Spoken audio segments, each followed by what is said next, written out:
Welcome to Primary ypww Lesson 5. I do not own the rights to this music. Today's topic is Abraham builds an altar unto the Lord in Bethel. The lesson scripture is coming out of Genesis chapter 12, verses 1 through 3, verses 8 through 9, and Genesis chapter 13, verses 1 through 4. The memory verse. And there he built an altar unto the Lord and called upon the name of the Lord. Genesis chapter 12, verse 8. The target for today's lesson. Abraham built an altar unto the Lord at Bethel, the house of God, to bless and worship him. Bethel is known as the house of God. It is the place of worship. It is where many sacrifices and offerings are given to the Lord. The church is also called the house of God. It, too, is the place of worship. Inside every church, there is an altar. The pastor invites you to come to the altar and says to leave your burdens there.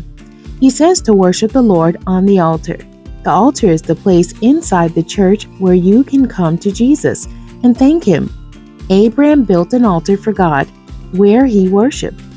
One day a man named Abraham was called by God. The Lord told him to leave his homeland and the people there who did not serve him. The Lord promised to bless him. He would make Abraham's name great and would give him great wealth. All families of the earth would be blessed because of Abraham's faithfulness. Abraham believed and did what God said. The Lord appeared to him, saying, "Unto thy descendants I will give this land." And that's Genesis chapter 12, verse 7.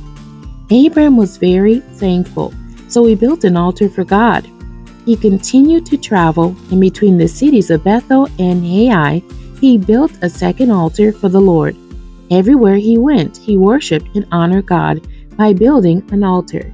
A famine forced Abraham to live in Egypt for a time. The Pharaoh, the king of Egypt, liked Abraham's wife, Sarai, so she was taken into the Pharaoh's house. He gave Abraham great wealth because of her. But the Pharaoh later learned that Sarai was Abraham's wife, so he told both of them to leave Egypt and continue their travels.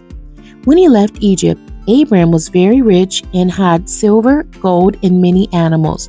He went back to Bethel and up to the place where he had first made the altar. There he called out to the Lord. Abraham talked to God, and the Lord answered him at the altar in Bethel.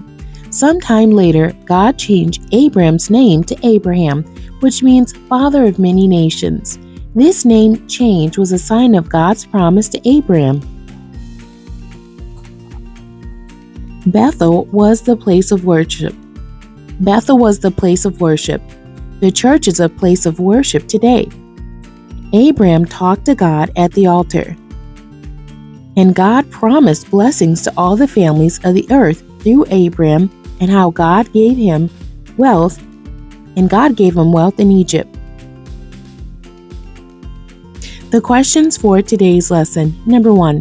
Did Abraham make sacrifices and offerings at Bethel? And what did God promise him there? Number 2. Between what two cities did he build the altar? Do churches have altars today? Number 3. Abraham leaves Egypt very rich. What 3 kinds of wealth did he have? And number 4. Name something you can do at the altar in your church. The end. God bless you, and thank you for joining me today.